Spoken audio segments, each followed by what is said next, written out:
কাজ করতে করতে কখন যে সময় গড়িয়ে যায় আসলে আমরা বুঝতেই পারি না।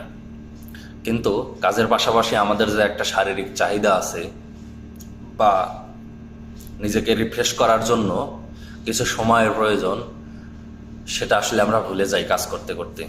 যার কারণে আমাদের মনের মধ্যে, আমাদের মাথার মধ্যে অবসাদ বাসা বাঁধে, যার কারণে আমরা একঘরে হয়ে পড়ি এবং অলস হয়ে পড়ি।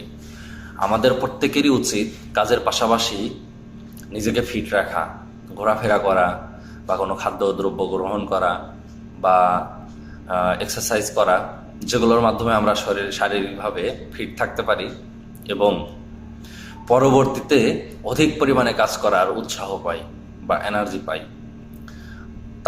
তার জন্যই আমাদেরকে নিয়মিত সব কিছুই করতে হবে, যেমন খেলাধুলা, খাবার গ্রহণ, সুষম খাবার গ্রহণ করা এবং পরিমিত ঘুম, পরিমিত পানি পান করা।